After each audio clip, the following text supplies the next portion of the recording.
ابراہیم ادم رحمۃ اللہ علیہ ایک بزرگ بادشاہ گزرے ہیں، پھر بعد میں یہ اللہ کے اولیاء میں شامل ہو گئے۔ ہوا کیا کہ تھے تو بادشاہ، مگر دل میں یہ چاہت تھی کہ میں اللہ کا پسندیدہ بندہ بن جاؤں،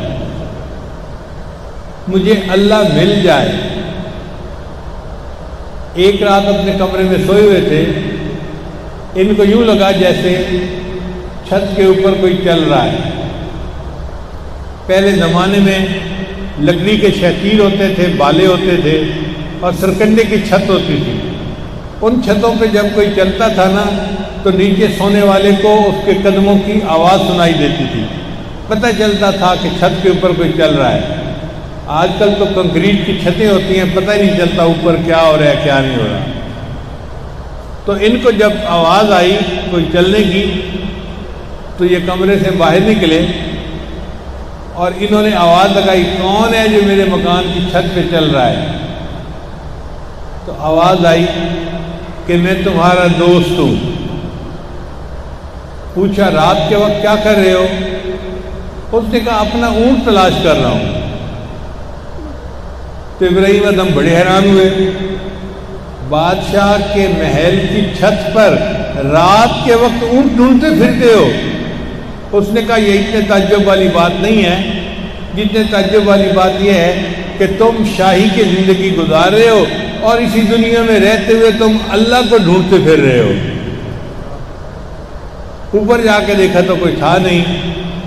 اللہ نے تو ان کی زندگی بدلنی تھی نا، تو دل پہ ان کے چوٹ پڑی کہ مجھے اگر اللہ کو پانا ہے تو اپنی زندگی کو بدلنا پڑے گا۔ پھر ایک اور واقعہ پیش آیا۔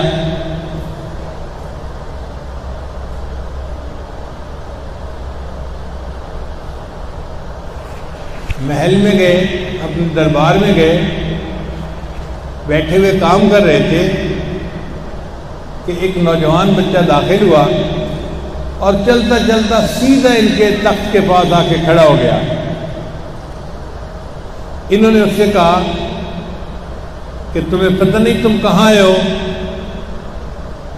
اس نے کہا جی میں سرائے میں آیا ہوں۔ سرائے کہتے ہیں موٹل کو، جو کمرہ انسان کرائے پہ لے کے رات رہتا ہے پھر آگے چلا جاتا ہے۔ کہیں یہ میرا محل ہے، تم اسے موٹل کہہ رہے ہو؟ اس نے کہا بادشاہ سلامت، آپ سے پہلے یہاں کون تھا؟ کہ میرے دادا تھے۔ پھر ان کے بعد کون تھا؟ میرے والد تھے۔ پھر اس کے بعد کون؟ اب میں ہوں۔ جب آپ چلے جائیں گے پھر کون ہوگا؟ میری اولاد ہوگی۔ اس نے کہا سرائے اسی کو تو کہتے ہیں، موٹل اسی کو تو کہتے ہیں۔ ایک آتا ہے اپنی باری گزارتا ہے چلا جاتا ہے، پھر دوسرا آتا ہے، پھر تیسرا آتا ہے۔ اب تمہاری باری ہے، تم اس محل میں رہ رہے ہو، ایک وقت آئے گا کہ تم بھی چلے جاؤ گے۔ تو رات کے واقعے سے دل کے اوپر اثر تو پہلے ہی تھا، اس واقعے نے اور چوٹ لگا دی۔ تو سوچا کہ مجھے اپنی زندگی کو اللہ کے لیے بدلنا پڑے گا۔ جلدی جلدی دفتر بند کیا اور گھر آ گئے۔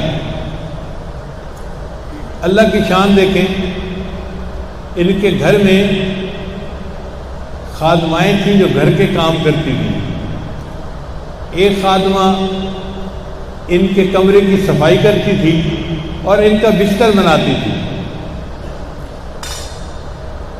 اس زمانے میں پرفیوم نہیں ہوتے تھے، تو بادشاہ کے بستر پر دائیں طرف اور بائیں طرف پھولوں کی پتیاں رکھ دی جاتی تھیں، جیسے گلاب کے پھولوں کی پتیاں یا کسی اور پھول کی پتی۔ اس کو پھر پھولوں کی سیج کہتے تھے، تاکہ بادشاہ ادھر کروٹ لے تو خوشبو آئے اور ادھر کروٹ لے تو خوشبو آئے۔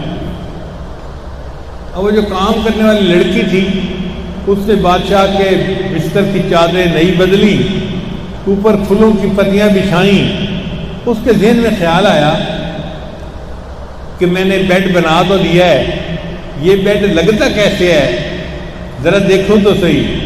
چنانچہ وہ اس کے اوپر لیٹی چیک کرنے کے لیے، تھکی ہوئی تھی کام کر کر کے، جیسے ہی لیٹی اس کو فوراً نیند آ گئی۔